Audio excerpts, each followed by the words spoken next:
disais, Horeb est un lieu stratégique pour les enfants d'Israël, un lieu d'alliance, là où Moïse avait reçu les 10 commandements de Dieu. Dieu leur avait donné la loi. C'était sur la montagne. Donc, c'est le lieu de l'alliance avec Dieu.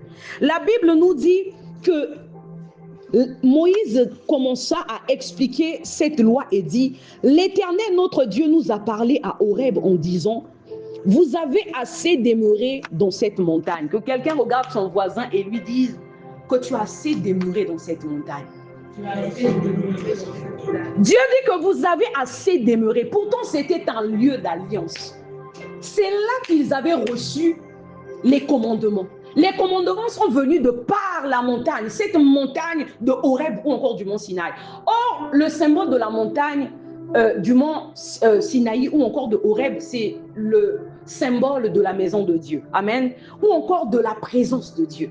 Donc, c'était un lieu d'alliance pour le peuple d'Israël. Mais ce jour-là, Dieu a dit, au travers de Moïse, la Bible dit que l'Éternel, notre Dieu, nous a parlé à Horeb en disant, vous avez assez demeuré dans cette montagne. Tournez-vous et partez.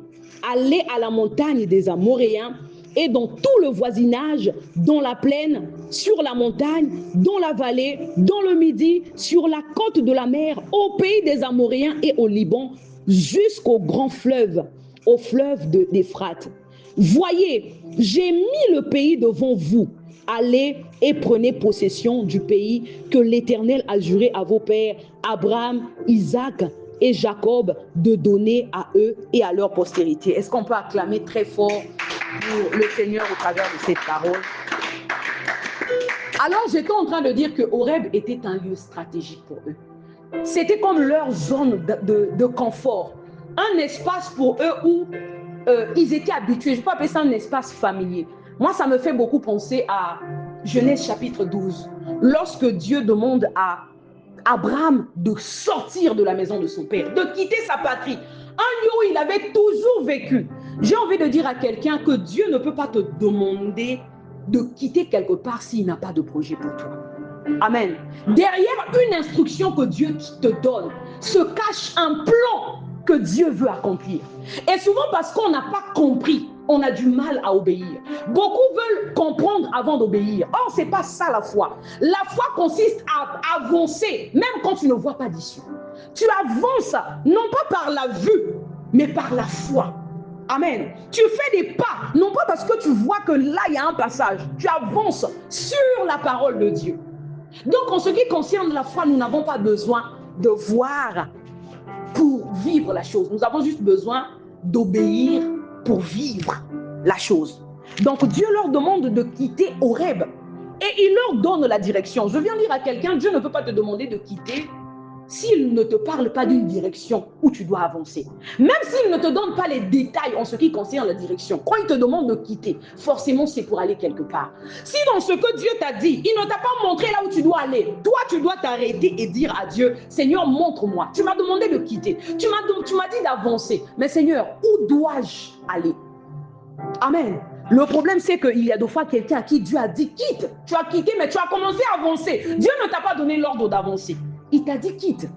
Tu as quitté, mais avant de faire le pas, il faut demander à Dieu. Et ici, Dieu leur donne. Il dit, tournez-vous et partez. Allez à la montagne des Amoréens. Et Dieu leur dit dans la suite, il dit, voyez, j'ai mis le pays devant vous. J'ai envie de dire à quelqu'un, Dieu leur avait demandé de quitter pour aller. C'est-à-dire là où ils partaient, c'était un lieu qui les emmenait droit dans l'accomplissement de la promesse que Dieu leur avait faite. Et la promesse là, c'était Canaan. Pour ceux qui étaient là dès le début, j'ai fait une analogie entre le peuple d'Israël et les croyants que nous sommes. De la même manière qu'ils étaient en Égypte, autrefois nous étions dans le monde. Et vous allez voir qu'un esclave ne peut pas libérer un autre esclave. Il a fallu que Moïse, on voit qu'il était certes hébreu, mais lui il n'était pas esclave. La Bible dit qu'il a été élevé dans toute la sagesse égyptienne. Il était comme un prince.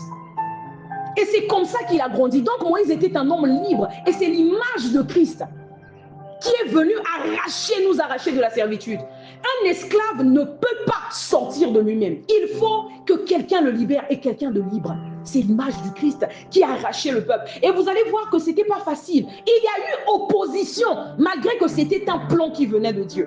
Une façon de dire qu'un plan peut venir de Dieu, mais cela ne fera pas que les choses soient faciles parce que c'est un plan qui vient de Dieu. On voit que c'est Dieu qui avait suscité Moïse pour arracher ce peuple. Mais on voit Pharaon s'opposer. Et la Bible nous précise que cela venait de Dieu. Même si Dieu ne t'a pas annoncé que l'opposition que tu vis vient de lui, je t'annonce que rien ne peut se faire tant que Dieu n'a pas permis. Tout ce qui se fait, Dieu est l'autorité suprême. Il est celui qui a le dernier mot. En toutes choses, en toutes circonstances, dans les bons comme dans les mauvais, tant que Dieu n'a pas permis, rien ne peut se faire. Voilà pourquoi même quand tu ne comprends pas là où Dieu t'emmène, il faut faire confiance à Dieu. Et vous allez voir ici, Dieu leur demande de sortir de leur zone de confort avant de posséder Canaan. Malheureusement, souvent, on reste dans notre zone de confort. J'ai expliqué que parce que parfois, on n'a pas compris ce que Dieu veut faire avec nous. Et parfois, c'est par la peur de l'inconnu. Amen. La peur de l'inconnu peut faire que tu demeures. Dieu te dit, parfois Dieu peut te demander même de faire une chose. Tu te dis, Seigneur, tu es sûr que c'est toi qui me demandes de le faire. Dieu peut te demander de démissionner. Tu dis, Seigneur, sérieux, je vais démissionner parfois là où je gagne bien ma vie. Seigneur, qu'est-ce que tu veux me faire là? Tu n'as pas compris. Mais parce que tu sais que cela vient de Dieu, tu te dis, oh, forcément, il a un plan. Même s'il ne m'a pas parlé de ce plan-là, il a forcément un plan. Dieu va te dire que non, prépare-toi, va faire le passeport. Tu dis, Seigneur, je n'ai rien dans mon compte, je vais faire mon... Non, il a un plan pour toi. Le billet ne viendra pas forcément de toi. Là où tu t'attends, tu te dis, Seigneur, à quel moment où économiser n'a quoi atteindre mon temps ina. Et puis je n'ai personne. Quand je vais arriver là-bas, je vais aller chez qui? Avec Dieu, ce n'est pas une histoire de... Vous savez, l'homme est trop... Ça, c'est l'humain. C'est-à-dire, tu veux avoir tout le plan. Il y a des gens qui sont comme ça. Quelqu'un comme moi, dans mes projets, c'est-à-dire, tu veux pas faire quelque chose. C'est-à-dire, voilà, tu veux que... Ah, et après, ici, je fais ça. Tu as un plan bien établi. Et tant que tu ne vois pas d'issue, tu te braques. Et c'est ce qui nous empêche. J'imagine, s'ils étaient restés sur la montagne, sous prétexte que c'était le lieu de leur alliance, ils n'allaient jamais avancer vers Canaan. Je viens dire à quelqu'un ce soir que la volonté de Dieu, c'est que tu migres. Dieu veut que tu migres, tu dois avancer. Amen. Même dans la marche avec Dieu, en ce qui concerne la foi, tu ne peux pas, depuis que tu pries, tu en mets mon doigt, ça doit te déranger. Tu ne peux pas vivre une relation où, avec Dieu, c'est toujours pareil. Non, à un moment, tu dois désirer plus. Parce qu'il y a plus. Il y a au-delà de ce que tu as déjà expérimenté jusqu'ici. Ceux qui expérimentent ces choses-là n'ont rien de plus que toi et moi. Ça veut dire qu'on peut. Parfois, la seule différence, c'est que nous, on est paresseux par rapport à ces personnes. Ce sont parfois des personnes qui savent chercher Dieu. Ce sont parfois des personnes qui peuvent aller au-delà, dans le sens où la personne ne sait pas où elle va, mais elle s'engage parce que Dieu lui a dit. Combien de fois Dieu nous a donné des instructions? Parfois, c'était une instruction banale. Il y a quelqu'un à qui, de fois, tu t'es réveillé un jour, Dieu a dit dans tout ton salaire, tu dis, Seigneur, tu blagues ou quoi? Tu rigoles. Et puis, c'est dans quelle période où tu me dis de donner? Moi qui vous parle là, Dieu m'a déjà convaincu. J'ai déjà envie de dire à Dieu, Seigneur, comment je vais joindre les deux bouts? Comment je vais joindre les deux bouts? Parfois, tu ne comprends pas. Mais après, tu réfléchis, tu réfléchis. Et plus tu réfléchis, plus tu perds le temps. Plus tu obéis, plus ça te permet d'avancer. Parce que ce qu'on ne sait pas, c'est que lorsqu'on refuse d'obéir, on est comme sur place. Parce qu'on se dit que c'est un lieu d'alliance. Et là c'est là où tu comprends que Dieu est un lieu, Dieu est un Dieu de... Il a plusieurs manières d'opérer. Tu peux te dire que ça, c'est mon lieu d'alliance. C'est ici où j'ai expérimenté Dieu. Dieu te dit que je sais. Imaginez si l'apôtre Théo se disait, Seigneur, ça, c'est la maison qui me rappelle les expériences que j'ai vécues avec toi. Je vais le laisser ici pour aller où? Est-ce qu'il allait avancer? Non.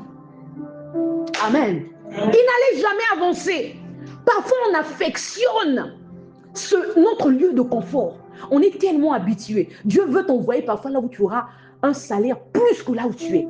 Tu dis, Seigneur, tu as peur de l'inconnu. Tu sais pas. Tu as peur de prendre le risque.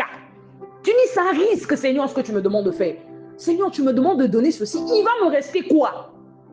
Amen. Est-ce qu'on peut acclamer pour le Seigneur? Un jour, Dieu m'a dit, pose cet acte-là. J'ai dit, Seigneur, c'est quand même une folie. Et puis, dans quelle période? C'est pas que souvent les témoignages, on s'entend à ce que ça soit toujours extra. Parfois, il faut voir Dieu, la grandeur de Dieu même dans les détails.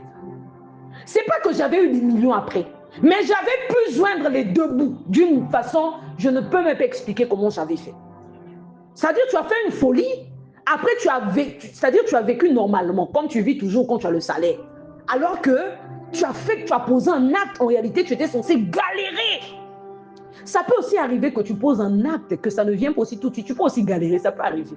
Amen. Moi, j'ai déjà posé un acte, après j'ai marché à pied pour aller à la maison. C'est-à-dire, tu le fais. Donc, quand tu marches là, comme ça, tu dis même dans le mais tu avances. Et je me rappelle ce jour-là, vous laissez nos cartes, ma flotte. J'ai dit, Seigneur, non, vous le dites, tu avances. Et parfois, Dieu permet les épreuves. Comme dit Deutéronome 8, c'est pour voir les dispositions de nos cœurs. Souvent, on dit aimer Dieu. On le chante même. Bien aimé, tant que ta foi n'a pas été éprouvée, ne n'appelle pas ça une foi authentique. Parce que la véritable foi, c'est une foi éprouvée. C'est comme l'or. Ça veut dire que ce n'est pas de l'or. C'est tout sauf l'or. Amen. Et parfois, c'est ce que Dieu fait avec nous. La peur de l'inconnu, ça nous freine. On a peur de prendre les risques. On se dit, Seigneur, comment je vais faire? Dieu leur demande de quitter cet endroit. Et le déplacement, le fait de quitter ce déplacement-là, les emmener droit vers le lieu que Dieu avait prévu pour eux. Donc retenez que tant que tu ne quittes, il y a quelqu'un qui n'avance pas parce que jusque-là, tu n'arrives pas à obéir à l'instruction que Dieu t'avait donnée. Dieu t'a dit quitte, tu dis Seigneur, c'est mon lieu d'alliance. Dieu t'a dit quitte, oui, Dieu sait que c'est ton lieu d'alliance. C'est même lui, Dieu peut te demander de venir ici aujourd'hui et te demander de quitter demain. Un endroit où lui-même t'a placé. S'il ne te demande pas, il t'enlève. C'est lui qui t'a mis là. C'est lui qui leur avait emmené. Il avait ordonné de par Moïse. Il avait demandé à ce qu'ils puissent camper autour de Horeb. Voilà pourquoi tu as besoin d'une mise à jour. Parfois, on ne comprend pas le langage de Dieu. On reste accroché parce qu'on se dit que c'est Dieu. C'est le même Dieu qui leur avait demandé de camper là autour de Horeb. Le même Dieu qui leur avait demandé de se déplacer. Voilà pourquoi ne t'agrippe pas. Et là, parfois, j'ai l'habitude de dire ça à certains chrétiens. Souvent, on a une idée de la manière d'agir de Dieu. On se dit que Dieu, quand il agit de telle manière, à tel point que nous sommes tombés dans le piège de la religiosité. Nous sommes devenus des personnes religieuses. Alors que la foi se vit au quotidien, c'est une relation. Et dans la relation, il y a des mises à jour. Le type peut se réveiller de bon pied. Il dit aujourd'hui, d'habitude, mon personne est 3 000 à mais aujourd'hui, je te donne 5 000. Pourquoi? Il a plus. Nous, souvent, on se contente. On se dit que non, moi je suis habitué, mon temps à mon iyaï. Dieu te dit non, je peux te donner plus. Toi tu dis à Dieu, tu dis non, moi 3 000 me va. Parce que tu te dis que si on va changer, après on va vivre comment? Celui qui veut changer ou qui a demandé de changer là, tu es sûr qu'il n'a pas un plan pour toi? La peur de l'inconnu. Nous devons sortir de ça. On est tombé dans le piège où une pratique que quelqu'un a fait, ça a marché. C'est devenu une religion. C'est-à-dire quand quelqu'un a un problème, on le fait. On fait ça, ce qu'on a l'habitude de faire là. Parce que quelqu'un l'avait fait. Ça ne marche pas toujours. Tu n'as jamais remarqué, on va te mener au même endroit où on a fait la chose qu'on a fait à ton voisin, à ta voisine. On va faire ça sur toi, ça ne va pas marcher. Sortons donc de ça. On avait commencé par la foi dans la relation. Au fil du temps, on est devenu des personnes religieuses. Et lorsqu'on parle de la religiosité, les gens sont beaucoup plus mécaniques. C'est-à-dire ils font des choses par coutume. Parce que les aïeux l'ont fait. Moi aussi, je vais le faire. C'est toujours comme ça. Mais qui t'a dit que dans ta relation avec Dieu, peut-être que Dieu veut faire une mise à jour. Il y a quelqu'un à qui Dieu veut t'emmener dans une autre direction. Toi, tu restes dans ce que Dieu avait. Oh non, ça venait aussi de Dieu. Oui, ça venait de Dieu, mais il doit avoir une mise à jour. Et il y a des pratiques comme ça aujourd'hui dans l'église. On s'agrippe à ça. Dieu dit non, sors de là. Tu dis non, moi je suis habitué. Quand j'ai un problème, je dois faire ceci, je dois faire. Mais qui t'a dit que c'est comme ça que Dieu veut se révéler à toi? Un jour, la Bible déclare que Dieu, il dit, je donnais dans le même temps cet ordre à vos juges. Écoutez vos frères et jugez selon la justice les différends de chacun avec son frère ou avec l'étranger. Vous n'aurez point égard à l'apparence des personnes dans vos jugements. Vous écouterez le petit comme le grand. Vous ne craindrez aucun homme car c'est Dieu qui rend la justice. Et lorsque vous trouverez une cause trop difficile, vous la porterez devant moi pour que je l'entende. C'est ainsi que je vous prescrivis dans ce temps-là tout ce que vous aviez à faire. Nous partîmes, écoutez maintenant, ça c'est la partie qui concerne le thème de ce soir. Il dit, nous partîmes d'Horeb et nous parcourûmes en entier ce grand et affreux désert que vous avez vu. Nous partîmes le matin de la montagne des Amoréens comme l'Éternel notre Dieu nous l'avait ordonné et nous arrivâmes à Kadès Barnéa. Je vous dis, vous êtes arrivés à la montagne des Amoréens que l'Éternel notre Dieu nous donne. Vois, l'Éternel ton Dieu met le pays devant toi. Monte et prends-en possession. Ah, est-ce que quelqu'un peut regarder son voisin et lui dire, monte et prends-en en possession? Monte et prends-en possession. Vous savez, il y a des gens qui prient pour des choses que Dieu leur a déjà données. Ça ne t'avait pas choqué quand tu avais lu l'épisode où Dieu leur demande d'aller explorer le pays? Quand ils arrivent, ils voient les fils d'Anak. Amen. Alors que Dieu leur avait dit de par Moïse qu'il leur avait déjà donné le pays. C'est choquant. Tu as envie de dire à Dieu, mais ça y est où? Tu nous donnes un pays, mais c'est une terre occupée. Donc la responsabilité de chasser ou de combattre les fils d'Anak, ça c'était maintenant la part des enfants d'Israël. Malheureusement, la Bible dit que ceux qui étaient allés explorer le pays, quand ils sont arrivés, ils ont vu les fils d'Anak. Quelques-uns parmi eux, ils ont semé la peur, le doute dans les enfants d'Israël que ce que nous avons vu là-bas. Ça, c'est quand on vient te dire le contraire de ce que Dieu t'a montré. Écoutez, j'ai envie de dire à quelqu'un, quel que soit ce que Dieu t'a dit, il y a beaucoup de gens ici là. Les prophéties qu'on leur donne ne sont que des confirmations de ce qu'ils ont déjà vu. Quand on commence à venir te dire quelque chose qui contredit quelque chose que Dieu t'a dit, il faut avoir le discernement. La Bible dit ne méprisez pas les prophéties, mais il faut les discerner. Le diable est un menteur. Il viendra te souffler des choses. Moi-même qui vous parle, je peux dire même 90%, pour ne pas abuser. Sinon, je pourrais même dire 95%. Des choses qu'on me dit, ce sont les choses que Dieu me montre d'abord dans le sommeil. Et quand on vient me dire, ça vient comme pour confirmer. On ne peut pas baser notre foi seulement sur les ainsi dit l'Éternel. Il y a un problème. Amen. Et ces ainsi dit l'Éternel doivent cadrer même avec la parole de Dieu. On va te dire des choses. Imagine, on va te dire une chose qui compte. Écoutez, malheureusement, beaucoup de chrétiens ne lisent pas la Bible. On manipule certains chrétiens. Comment on va te demander de faire une chose, c'est-à-dire toi-même tu vois que c'est une contradiction avec la parole de Dieu. Très peu ont le discernement de discerner certaines choses. Il y a des gens à qui, malgré toute la parole que tu as écoutée, on te fait faire des choses. On te manipule. On va à gauche, on va à droite. De fois, on n'est même pas sûr. Dieu te montre quelque chose.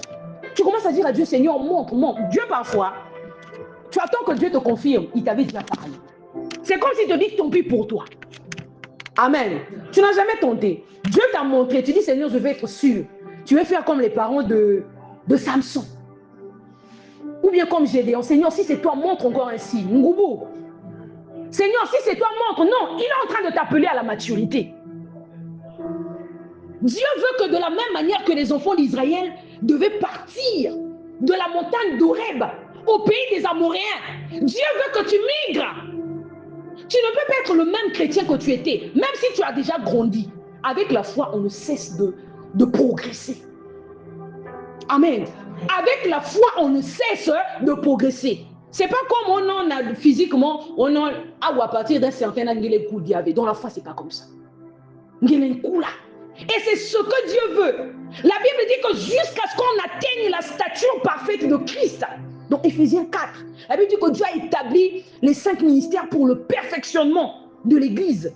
Jusqu'à ce qu'on atteigne un certain niveau de maturité, de la connaissance de Christ. Est-ce qu'on croit qu'on a déjà atteint la perfection? Sinon, bien aimé, le combat se poursuit. Même si tu n'es plus la personne que tu étais il y a 10 ans. Un jour, j'ai entendu une femme dire que son combat, c'est de séduire chaque jour son mari. Je pense que c'est très intéressant. Amen. Amen. Parce que si tu te dis que je l'ai déjà conquis, dans mes cheveux là même, 6 mois, je ne lave pas ma tête, ça pue. Je l'ai déjà conquis. Avec Kingue. Amen. Oui. Je pense que nous avons des efforts à faire. Flatter, chercher à chaque jour à faire plaisir, à trouver des stratégies. Si tu vas porter quelque chose, tu portes. Chaque jour, tu veux conquérir. Il en est de même avec Dieu. Tu ne peux pas te limiter à dire que j'ai déjà fait des efforts, surtout si Dieu t'a encore félicité. Parce que tu es Amen. Dieu te dit, je suis... Ah, tu dis, maman, on te donne les prophéties, tu te sens plus. Ah, mais qu'on a protocole en zali. Vous m'avez changé statut. Je suis arrivé. Non, Dieu veut plus. Et dans notre relation avec Dieu, on doit désirer plus. Il dit, ce que j'ai contre toi, c'est que tu as abandonné ton premier amour. Il veut que cet amour-là demeure. Que cette ferveur-là demeure. Malheureusement, souvent, c'est-à-dire, mais tu sais déjà que ça va s'éteindre. Quand on écoute la parole, c'est toi, oh, la flamme, on est enflammé. Hein? Quelque temps après, c'est pas ce que Dieu veut. Dieu veut qu'on demeure. Voilà pourquoi l'apôtre Paul exhorte son fils Timothée d'entretenir cette flamme. Il dit ranime. Ranimer, c'est rallumer. Voilà pourquoi la Bible dit n'éteignez pas l'esprit. Ça veut dire qu'on peut éteindre l'esprit. Amen. L'esprit de Dieu est aussi un feu. Et ce feu-là s'entretient. Tu prends des initiatives de sorte qu'il y a une allumé caca. À l'image de la flamme qui brûlait dans le tabernacle. Il était de la responsabilité des prêtres d'entretenir le chandelier. Et le chandelier, c'était l'image du Saint-Esprit. Les 10 branches sont l'image des 7 esprits de l'Éternel dont la Bible parle dans l'Apocalypse. Des attributs de l'Esprit. Il était de la responsabilité. La Bible dit que Dieu les avait responsabilités, il devait entretenir, les avait responsabilisés à entretenir cette flamme, nettoyer les lampes, s'assurer à ce que la flamme ne s'éteigne jamais. Dans la maison de Dieu. Et il en est de même. Et vous allez remarquer que même en ce qui concerne le feu qui brûlait sur l'autel, même des holocaustes dans le parvis extérieur, dans Nombre chapitre 4.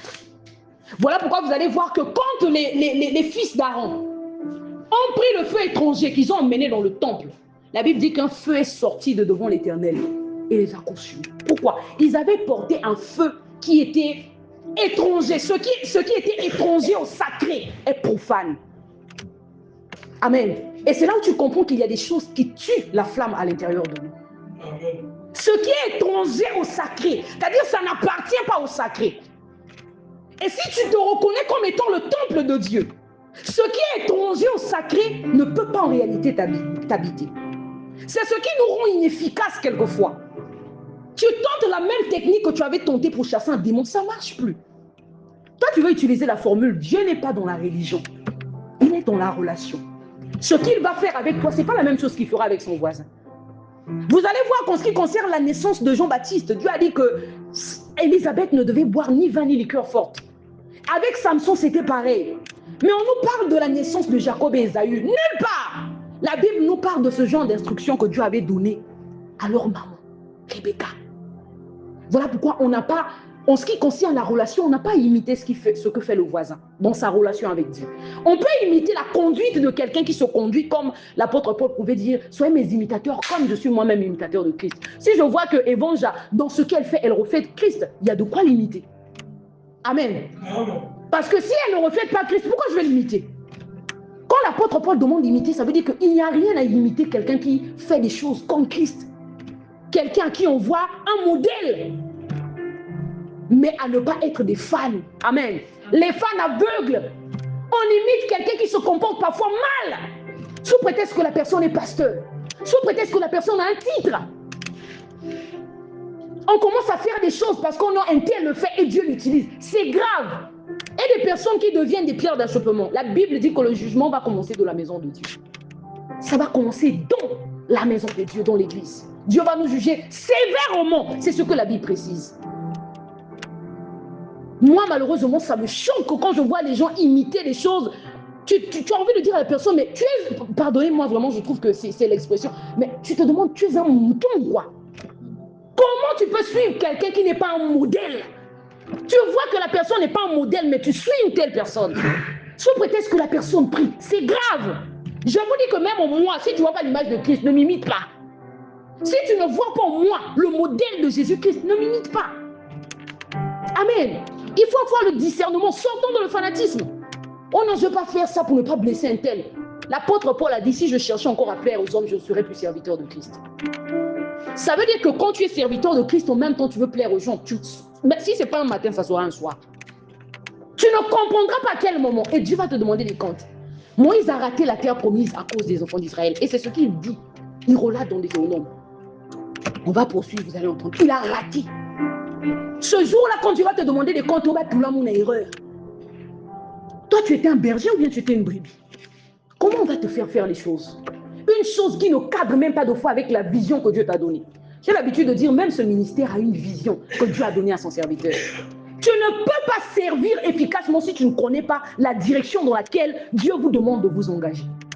Chaque communauté chrétienne a une direction. Et la première des choses à chercher à comprendre, c'est la vision d'un ministère pour pouvoir avancer.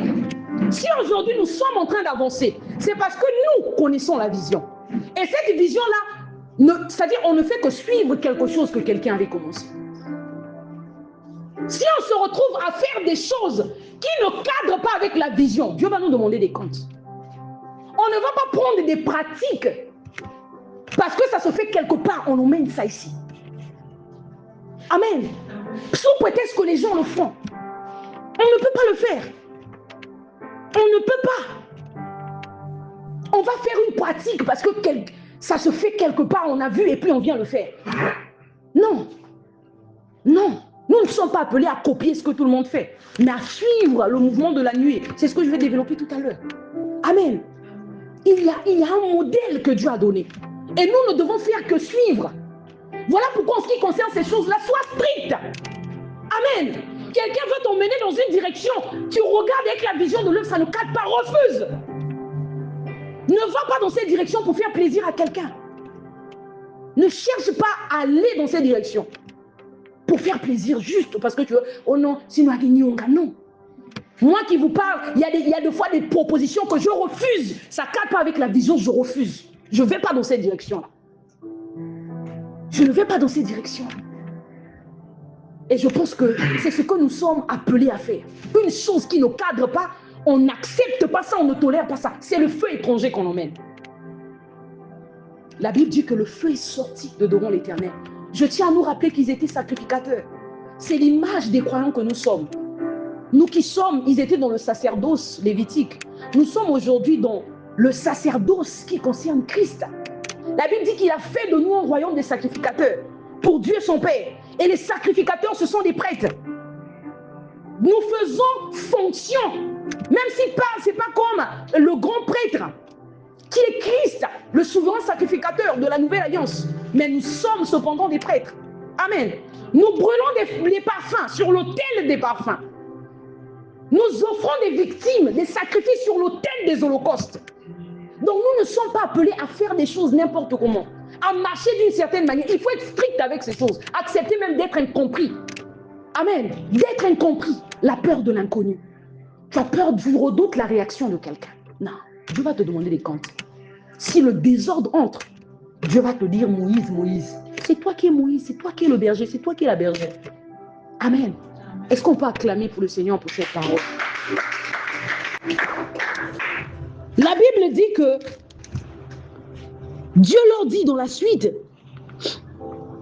il dit, nous partîmes et nous parcourûmes en entier ce grand et affreux désert que vous avez vu. Nous prîmes le chemin de la montagne des Amoréens, comme l'Éternel notre Dieu nous l'avait ordonné. Et nous arrivâmes à Kadès Barnéa. Je vous dis, vous êtes arrivés à la montagne des Amoréens que l'Éternel notre Dieu nous donne. Vois, l'Éternel ton Dieu met le pays devant toi. Monte, prends-en en possession, comme te l'a dit l'Éternel, le Dieu de tes pères. Ne crains point et ne t'effraie point.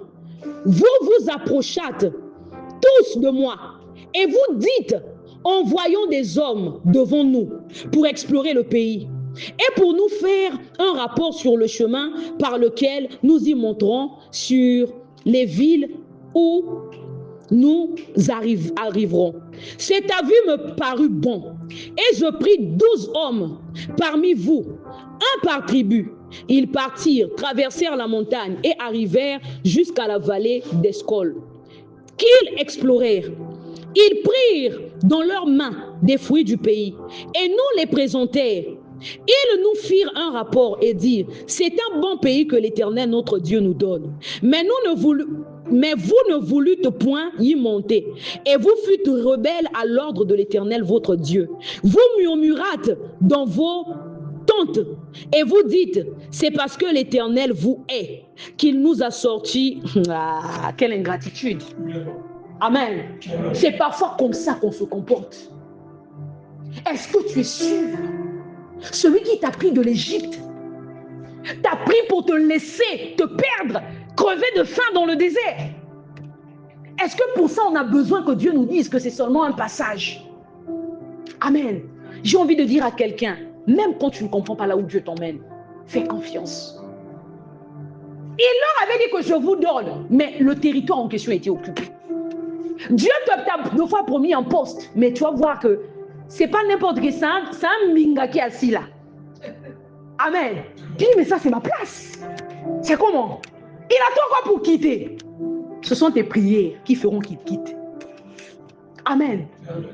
Et dans le temps de Dieu, je tiens à le préciser, c'est pas toi qui vas mener la guerre à la personne. Non, toi tu n'as rien contre la personne. Toi c'est avec le Dieu qui t'a promis.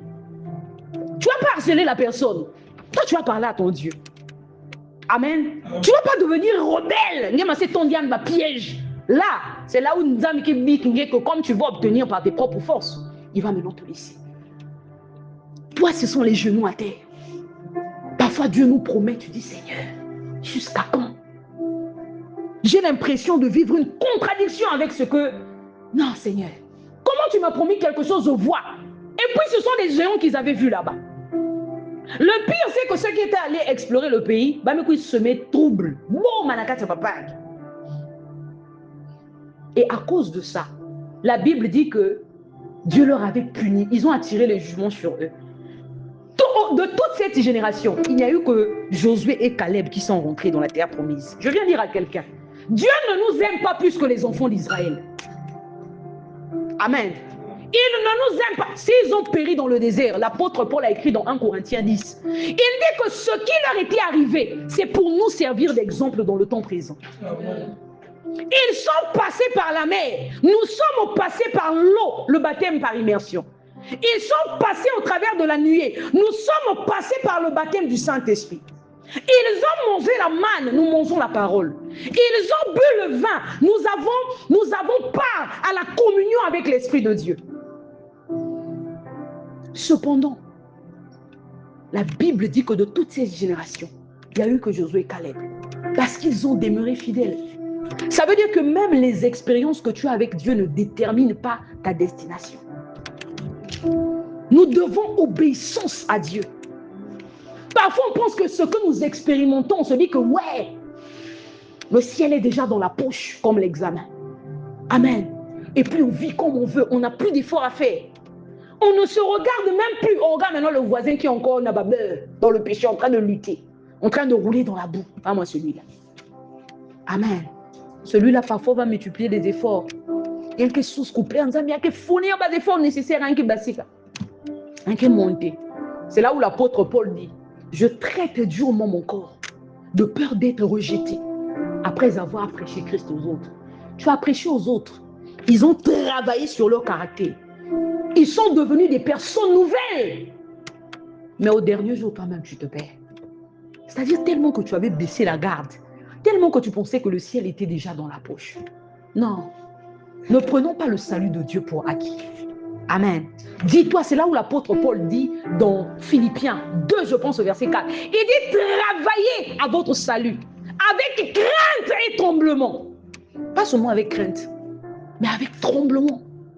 Nous sommes appelés à travailler. Et d'autres versions de la Bible disent, mettez en œuvre votre salut. Ça veut dire tous les jours, nous sommes appelés à travailler sur nous. Amen. Nous sommes appelés à travailler tous les jours, à faire des efforts tous les jours. Ce n'est pas parce que Dieu nous félicite quand on est déjà arrivé, non. Et j'aime bien, par exemple, ce que l'apôtre Théo fait. Tu sais, il peut te féliciter. Tu te dis donc, je suis carré, tout est parfait. Non. Amen. C'est pas que je suis carré, tout est parfait. Il félicite en fonction des efforts ou de l'amélioration qu'il te voit faire. Amen. Il te félicite. Et moi, j'avais ce problème-là au début. Je ne comprenais pas. Il pouvait demander mon avis sur quelque chose. Moi, je dis non. Je vois, c'est-à-dire tellement que j'ai mes yeux seulement sur ce qui est négatif. Il dit non. Mais tu cites ça, mais en plus de ça, il y a aussi ça. Pourquoi tu ne vois pas ça pour dire que c'était bon? Amen. Je me suis rendu compte que j'exigeais trop des autres. Hein. Amen. Pourquoi? Parce que je suis dur avec moi-même. Ce n'est pas une bonne façon de faire. Tu peux être dur avec toi-même. Mais si tu ne vois pas les efforts de quelqu'un, tu ne vas pas encourager quelqu'un à s'améliorer. Amen. Parfois, on a des yeux que sur ce qui... Hein, là où quelqu'un est en train de monter, de fournir des efforts, parfois, tu ne vois pas ça. Tu ne vas pas féliciter la personne. Parce que toi, tu vois encore ses luttes. Tu vois encore là où la personne a encore un peu des difficultés. C'est auprès de l'apôtre que je dis, mais il y a quoi? Toi, il ne voit pas ça ou quoi? Il dit non, Prince Ilia. En plus de ce que toi, tu vois là, il y a aussi ça. Pourquoi tu ne vois pas ça?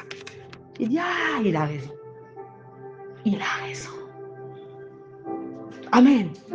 Et c'est là où je me suis dit, non, il faut mettre un peu l'eau dans le vin, comprendre. Imagine un enfant, je vous prends un exemple, un enfant qui a fait 5 fois l'examen. La première année, l'enfant n'aimait pas lire. La deuxième année, l'enfant a eu des mauvaises fréquentations. Chaque année, il y a eu une raison qui a emmené l'enfant à échouer. Mais l'autre année où tu as vu l'enfant fournir des efforts, parce que ça n'a pas marché, tu ne vas pas voir les efforts de l'enfant. Je ne sais pas si quelqu'un comprend. Tu verras juste quand même échouer. Amen. Tu ne vas pas voir la détermination que l'enfant a manifestée pour avoir l'examen, mais le destin, je ne parle pas du destin fataliste, parce que la Bible n'encourage pas le destin fataliste. Amen. Cette façon de penser où tout est écrit, ce que je vis, donc on subit les événements. Et on ne fournit plus d'efforts parce que ce qui est écrit est écrit. Je suis appelé à échouer, voilà pourquoi j'ai échoué. La Bible n'encourage pas en ce qui concerne le destin fataliste. La Bible nous parle plutôt de la destinée, que Dieu a des projets pour nous, mais nous sommes appelés à œuvrer, à aller dans la direction afin de favoriser l'accomplissement des projets de Dieu dans notre vie. Ça, c'est ce que la Bible soutient. La Bible soutient la pensée de la destinée et non du destin fataliste. Donc, c'est ça. Et nous sommes appelés chaque jour. Ils ont vu les géants. Ils sont venus démotiver les autres. Dire que non, Bikangé. Et c'est là où tu vois que la Bible nous parle d'un aveugle qui voulait voir Jésus.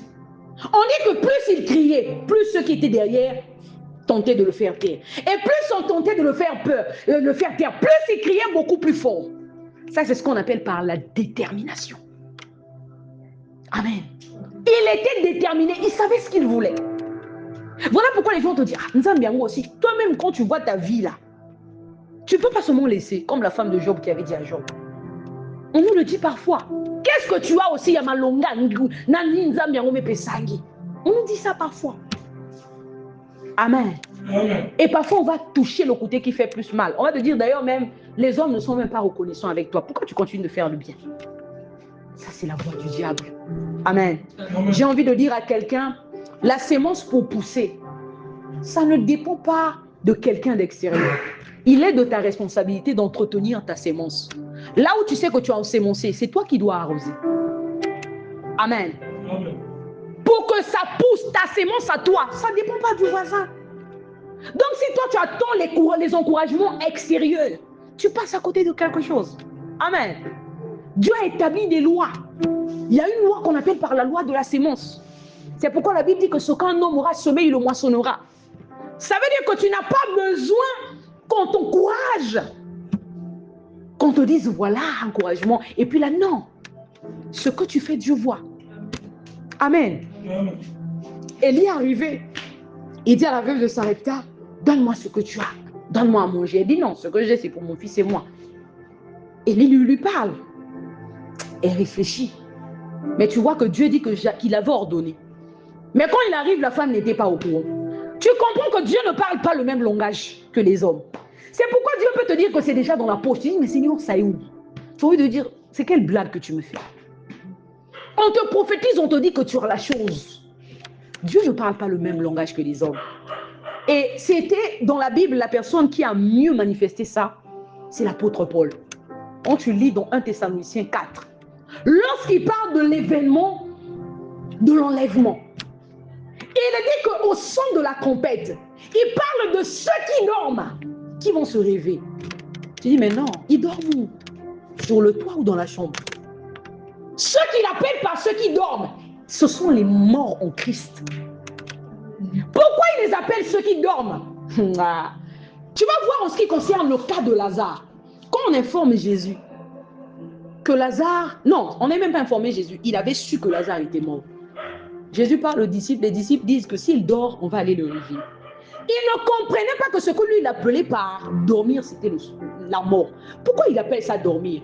Parce que quand on dort, on se réveille après. Amen. Ça s'appelle le langage de la foi. S'il appelle la mort spirituelle, la mort physique, il compare ça au sommeil. C'est à cause de l'espérance du salut. À cause de l'espérance qu'on va ressusciter au dernier jour. C'est pourquoi en tant que croyants, nous n'avons pas à dire qu'on ne vit qu'une seule fois. Amen. Quand tu es croyant, tu dis qu'on vit qu'une seule fois. Il y a un problème, ça veut dire que tu n'as même pas l'espérance du salut. Ou bien tu ne sais même pas dans quoi tu t'es engagé. Parce que la raison pour laquelle nous croyons, c'est pour être sauvé au dernier jour. En fait, c'est pour hériter de la vie éternelle. Amen. Maintenant, si tu dis qu'on ne vit qu'une seule fois, ça veut dire que tu n'as même pas l'espérance de la vie éternelle. Tu es venu au Seigneur en ce moment parce que tu avais peur des sorciers, tu avais peur qu'on te bouffe. Amen. Oui. C'est vrai, on ne veut pas mourir, on a des gens qu'on aime, mais on ne doit pas oublier la raison même, le socle de la foi. Et donc, ils ont vu des géants, ils sont venus décourager les autres. Dieu dit que de vous tous, de toutes ces générations, vous allez mourir dans le désert. Il dit vos enfants, que vous dites que Dieu nous a pris pour nous tuer dans le désert. Il dit ce sont les enfants là qui vont entrer dans la terre promise. On doit craindre Dieu. Amen. Même quand on a expérimenté les choses avec Dieu. Parfois, ça nous encourage, mais dans le mauvais sens. Amen. On croit qu'on est déjà arrivé. Et on fournit plus d'efforts. On ne fait même plus attention en ce qui concerne notre marche. Chaque jour, on doit chercher à faire plaisir à Dieu. Chaque jour, on doit travailler à ça. Un jour, l'apôtre Théo m'a dit quelque chose qui m'avait choqué. Il a dit, Princilia, ce que je vous prêche, c'est ce que je fais. Amen. J'ai dit, le type là, les paroles là. Il dit, c'est ce que je m'efforce, je m'arrange à faire. En principe, c'est ce que nous sommes appelés à faire. À chercher à être nous-mêmes un modèle. Amen. Nous-mêmes, pas pour les hommes. Si tu cherches à t'améliorer pour les hommes, tu perds ton temps parce que l'homme ne va plus. C'est-à-dire, l'homme, il est difficile pour un homme de reconnaître un autre humain à sa juste valeur. Parce que l'homme est limité dans ce qu'il voit. Voilà pourquoi il ne va pas te reconnaître dans ta juste valeur parce qu'il va se fier à ton physique. Amen. Mais le Dieu qui voit tes efforts dans le secret, ce que les hommes ne voient pas, tes sacrifices, c'est celui qui va te reconnaître à ta juste valeur. L'homme, il peut te reconnaître que tu t'améliores, mais il va te reconnaître non pas au-delà de ce qu'il voit. Il sera limité parce qu'il y a des détails qu'il ne voit pas. Mais Dieu va au-delà. C'est pourquoi il y a des gens, de fois, Dieu te dit des choses. Même de par les prophètes, tu dis, ah Seigneur, tout ça, toi-même, tu trouves pas que c'est un peu abusé. Moi, Seigneur, tu commences à lui rappeler même tes défauts. Tu crois que lui, il ne les voit pas. Amen. Il les voit. Ce que les hommes ne voient pas, il les voit. Dieu est compliqué. Hein? Amen. Je disais à quelqu'un, si tu comprends Dieu, c'est que Dieu n'est plus Dieu. Voilà pourquoi la Bible dit que nous connaissons en partie. On ne peut pas connaître dans la totalité. C'est pourquoi la parole dit encore que quand ce qui est parfait apparaîtra, ce qui est partiel disparaîtra. Amen. Ça veut dire que ce qui est partiel là n'est que pour un temps. C'est une petite partie de la connaissance que Dieu a déposée en chacun.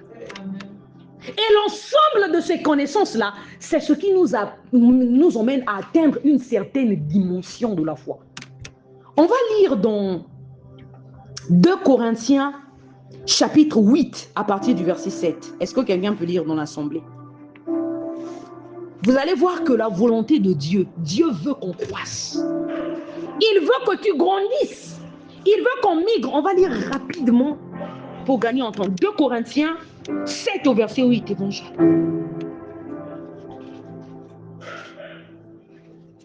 Quoique je vous ai attristé par ma lettre. 2 Corinthiens. 2 Corinthiens. 8, 7. 8, 7. 1. De même que vous excellez en toutes choses. De même que vous excellez. Ça veut dire que ce n'étaient pas des chrétiens qui stagnaient. Amen. Ils étaient au même endroit. De même que vous excellez en toutes choses. En foi. En foi, il cite. En parole. En parole. En connaissance. En connaissance. En zèle à tous égards. En zèle à tous égards. Et dans votre amour pour nous. Et dans votre amour pour nous. Faites en sorte d'exceller aussi. Faites en sorte d'exceller aussi. Dans cette œuvre de bienfaisance. Dans cette œuvre de bienfaisance. On acclame pour le Seigneur. Amen. Dieu veut que tu migres. Ne reste pas sur cette montagne, sous prétexte que c'est le lieu de l'alliance. J'ai expérimenté Dieu, j'étais un bébé spirituel, donc je reste un bébé. Amen. Le fait d'être un bébé ne m'a pas empêché d'expérimenter Dieu. Non. On doit migrer. On doit progresser. Il dit de même que vous excellez en toutes choses. Il cite. Il parle de la foi. Il dit en foi, en parole, en connaissance. C'est ce que Dieu veut. Voilà pourquoi ne te contente pas de Horeb. Amen. Dieu veut que tu avances. Plus tu avances, plus tu te rapproches de Canaan. Quelqu'un n'a pas compris. Plus tu avances, nous avons dit que Canaan, c'est l'image de la terre promise, notre destination finale qui est la vie éternelle. Ou encore le ciel. Plus tu avances, tu progresses en connaissance, tu progresses en foi. Parce qu'il n'y a pas que la connaissance. Si tu progresses, tu progresses par exemple en connaissance, tu ne progresses pas en amour. On est pour nous un quoi qui résonne, une cymbale. On doit progresser en tout parce que l'apôtre Paul cite aussi l'amour. Il dit en amour pour nous. Tu vois que nous sommes appelés à nous aimer. Mais pas seulement si on amour. Si tu te limites, tu dis que j'ai l'amour du prochain, on arrête là. L'amour me suffit. Dieu veut plus. Il veut qu'on progresse en foi. Il veut qu'on progresse en connaissance. Tu vois qu'il a un projet. Il veut qu'on atteigne une certaine dimension. Lorsque Dieu leur demande de quitter Horeb, au pays des Amoréens, c'est une progression. C'est-à-dire c'est une dimension à une autre. Dieu veut que tu changes de dimension. Ne dis pas, Seigneur, je préfère. Là où je suis, je t'expérimente, je t'entends. Il y a plus que ça. Amen. Il y a plus que ce que tu es déjà en train de voir. Il y a des gens à qui même Dieu a fait des promesses. Il a dit que toi, tu vas atteindre une dimension. Toi, tu ne veux pas pour toi. Tu penses que tu vas atteindre ça comme tu atteins. Est-ce qu'on... L'Éternel, votre Dieu qui marche devant vous, combattra lui-même pour vous. Selon tout ce qu'il a fait pour vous, sous vos yeux en Égypte, puis au désert, où tu as vu que l'Éternel, ton Dieu, t'a porté comme un homme porte son fils. Ah, mais quel privilège, mais ils sont morts dans le désert. Ah, Dieu les a portés comme il est en train de porter quelqu'un ici, là. Amen. Il les a portés comme il est en train de porter. Amen. Comme il est en train de battre, c'est-à-dire tu sors. Ah, mon Dieu, il te porte. C'est-à-dire tu vois que tout ce que tu touches, ça prend comme une valeur ajoutée. Il est en train de te porter. Tu réussis dans ce que tu fais. Amen. Quand les gens te regardent, ils te trouvent particulier. Ça, c'est la main de Dieu qui t'accompagne. Mais que cela ne te pousse pas à dire que je vais rester seulement là. Amen. Dieu dit, Moïse dit, malgré cela, vous n'êtes point confiance en l'Éternel, votre Dieu. Mais quelle incrédulité! Ils n'eurent point confiance. On va parler le français. Ils n'eurent. Il dit, vous n'êtes pas. Donc, ils n'eurent pas confiance. Non. Parfois, on dit, Seigneur, moi, si j'avais vécu ce qu'ils avaient vécu, je n'allais pas me comporter comme ça. Amen. Non, Seigneur, quelle grâce. Seigneur, permets-moi ce mot, tu vas voir. Amen. Dieu te connaît, il me connaît, il nous connaît plus que nous. Amen.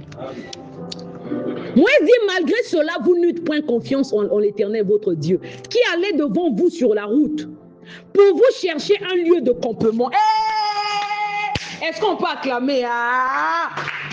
Pour leur chercher un lieu de campement. S'il vous plaît, on ne va pas terminer sans lire Exode 13 à partir du verset 17. Est-ce que quelqu'un peut lire Exode 13? Ça, c'est même le poumon. C'est-à-dire, je ne suis même pas rentré dans la partie du poumon du message. Est-ce qu'on peut prendre Exode 13 à partir du verset 17? Vous allez voir ce que la Bible nous relate au sujet de, en ce qui concerne l'impasse. Amen.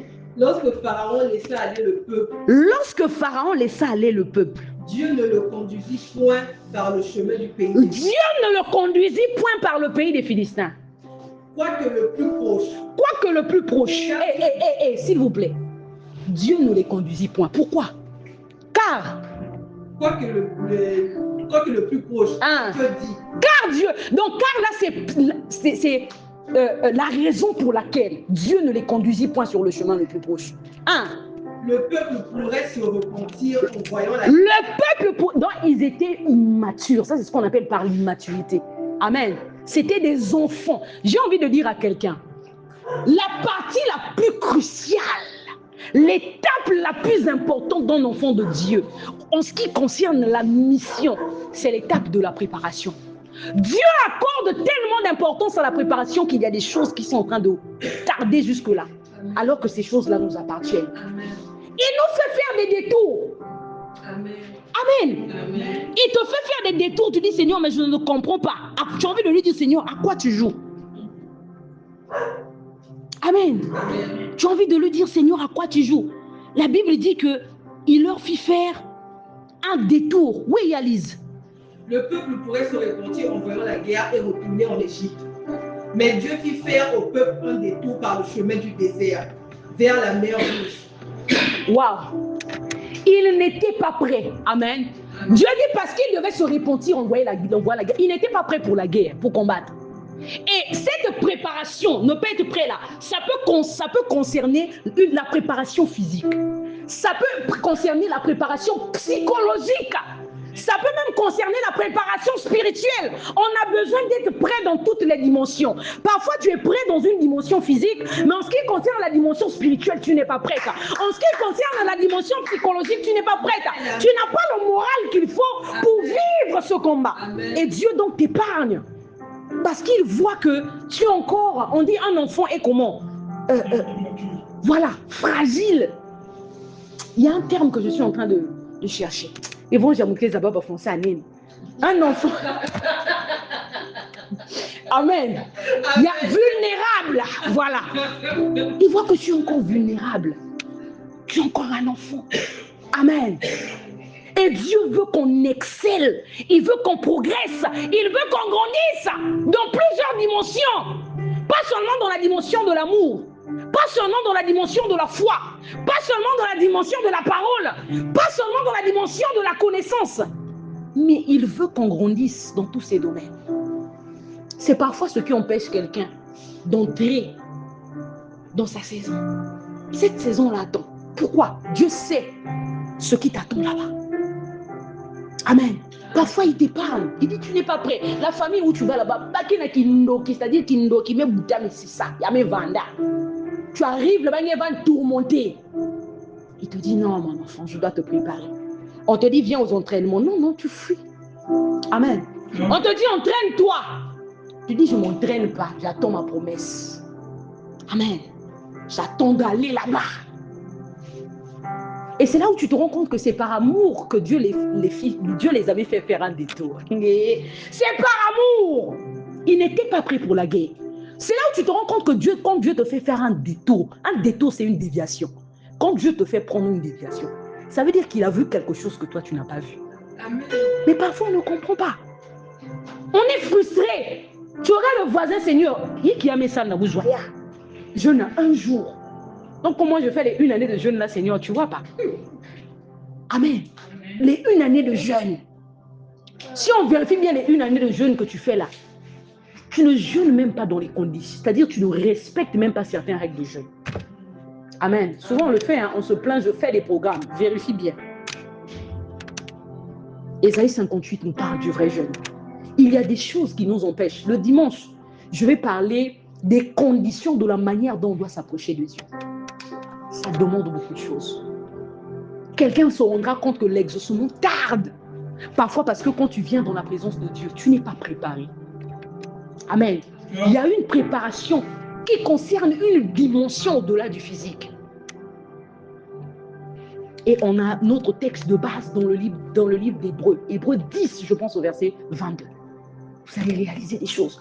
Je vais parler de l'importance de la purification et de la nuance qu'il y a entre la purification et la sanctification. On va parler du fait de travailler sur soi. La purification, le fait de se débarrasser des souillures. Et de la sanctification qui est le fait de se préserver. Voilà pourquoi la Bible dit que la religion pure et sans tache devant Dieu consiste à se préserver des souillures du monde et à visiter les veuves et les orphelins dans leur lieu d'affliction. Tu te rends compte qu'on vient encore te dire que sans la sanctification, personne ne verra Dieu. Vous allez comprendre la nuance qu'il y a entre la purification qui est un processus qui se fait et la sanctification qui est un mode, c'est-à-dire un mode de vie de celui qui est consacré. Des choses vraiment que Dieu nous donne suffisamment de temps pour développer tout ça. Amen. Est-ce qu'on peut acclamer pour le Seigneur? Yalis, poursuis, je vais clôturer. Mais Dieu fit faire au peuple un détour par le chemin du désert vers la mer Rouge. Amen. Les enfants d'Israël montèrent en armes hors du pays d'Égypte. Moïse prit avec lui les os de Joseph, car Joseph avait fait jurer les fils d'Israël en disant: Dieu vous visitera et vous ferez remonter avec vous mes os loin d'ici. Ils partirent de Sukkot et ils campèrent à Étam, à l'extrémité du désert. L'Éternel allait devant eux le jour Écoutez, colonne de nuée. Les déplacements qu'ils faisaient, ils ne prenaient pas les initiatives d'eux-mêmes. Amen. La Bible dit l'Éternel allait devant eux. Le jour dans une colonne de nuée. Le jour dans la colonne de nuée. Retenez ça. Les guider dans leur chemin. Et la nuit... Écoutez, le jour, quoi qu'on voit le chemin, on a besoin d'être guidé. Le jour, en ce qui concerne la spiritualité, c'est une dimension spirituelle. Ou bien j'ai envie de dire, c'est une condition. Le jour. Amen. C'est une condition. Il dit le jour, l'Éternel marchait devant eux pour les guider. Il faisait jour, mais ils avaient besoin d'être guidés. Et la raison pour laquelle Dieu marchait devant, c'était pour les guider. Le guide marche devant. Il ne marche pas derrière parce qu'on le suit. Écoutez ce que la Bible dit dans la suite. Et la nuit dans une colonne de feu pour les éclairer. Écoutez la différence. La nuit, Dieu prend une autre forme. Parce que la nuée, c'est ce qu'on appelle par une théophanie, une manifestation visible de Dieu, une forme accessible de Dieu. Amen. Donc Dieu choisit d'apparaître à quelqu'un. Parce que les enfants d'Israël voyaient la nuit. Ce n'était pas de Moïse qu'ils voyaient. Amen. C'est ce qu'on appelle par une théophanie, une manifestation visible de Dieu. Mais on dit que le jour, Dieu prenait une certaine forme. La colonne de nuée. Mais la nuit, on dit que il prenait la forme de la colonne de feu. Écoutez, pourquoi? Les éclairer. Et afin qu'ils marchassent jour et nuit. On acclame pour le Seigneur. La raison pour laquelle Dieu prenait la forme qu'il prenait la nuit qui est une autre condition dans laquelle l'être humain peut être. La raison pour laquelle Dieu prenait cette forme, c'était afin de les éclairer. Pourquoi? Parce que on ne peut avancer dans l'obscurité. Il leur fallait de la lumière. Le jour déjà, il y a la lumière du jour. Ils avaient besoin d'être guidés. Mais en ce qui concerne la nuit, ils avaient besoin d'être éclairés afin d'avancer. C'est pourquoi Dieu prenait la forme de la nuée afin de les éclairer. Amen. C'est là où tu te rends compte que parfois, Dieu prend une forme dépendant de certaines circonstances. Il se révèle à nous dépendant de certaines circonstances. Il va se révéler à toi. C'est pourquoi quand il se révèle, il se révèle à Moïse. Il se présente comme étant je suis. Sur la montagne, quand Moïse va pour sacrifier son enfant, il se révèle comme étant Jéhovah Jireh. Pourquoi? Il venait de pourvoir. Jéhovah Jireh, c'est le Dieu qui pourvoit. C'est pourquoi il se révèle en tant que Jéhovah Jireh. Et on dit qu'il y a un adage qui dit en Israël que sur la montagne de l'Éternel, il sera pourvu. Ça venait de là. Il s'était révélé sous la forme de Jéhovah Jireh. Donc tu vois que Dieu se révèle dépendant de certaines circonstances. Il va venir à toi sous une certaine forme par rapport à ce que tu vis. Je ne vais pas dire qu'il s'adapte, non. Ce n'est pas lui qui s'adapte aux situations. Ce sont les situations qui s'adaptent sous la forme de laquelle Dieu veut s'apparaître à quelqu'un. Il veut apparaître à quelqu'un. Amen. Et qu'est-ce que la Bible nous dit dans la suite? On dit qu'il marchait. La colonne de nuée ne se retirait point de devant le peuple pendant le jour, ni la colonne de feu pendant la nuit. Amen. On acclame pour le Seigneur. On va s'arrêter là pour ce soir. Mais pour terminer, je vais dire à quelqu'un, la Bible nous dit que Dieu fit faire un détour au peuple par le chemin du désert. Retenez ce soir que la présence de Dieu n'empêche pas les complications. Le Dieu qui les avait sortis, c'est le même Dieu qui les conduisait. Cela ne les a pas empêchés de subir l'oppression. Cela ne les a pas empêchés d'être éprouvés, de vivre tout ce qu'ils avaient vécu. Ils ont manqué de l'eau, s'il vous plaît. Alors que Dieu les avait sortis d'Égypte. Alors que Dieu était avec eux. Il marchait le jour avec eux dans la colonne de nuit et la nuit dans la colonne de feu. La Bible dit afin de les éclairer, pour qu'ils marchassent jour et nuit. Parce que dans l'obscurité, personne ne peut avancer. On a besoin de la lumière. Et Dieu prenait la forme qu'il faut afin de les éclairer pour leur permettre d'avancer. De la même manière, Dieu est témoin de ce que tu vis. Il prend la forme qu'il faut pour se révéler à toi. Ce que tu vis, Dieu ne sait pas que Dieu ne voit pas. La Bible dit que si tu traverses les eaux, je serai avec toi et les fleuves ne te submergeront point. On ne te dit pas que parce que Dieu est avec toi, tu ne seras pas confronté à traverser les fleuves. Mais Dieu te rassure. Il dit que parce que je serai avec toi, ce qui est censé de t'engloutir ne t'engloutira pas. C'est là où les gens vont te voir, on va dire, mais il y a une vague à pourquoi? Parce que l'Éternel est son berger. Est-ce qu'on peut acclamer pour le Seigneur?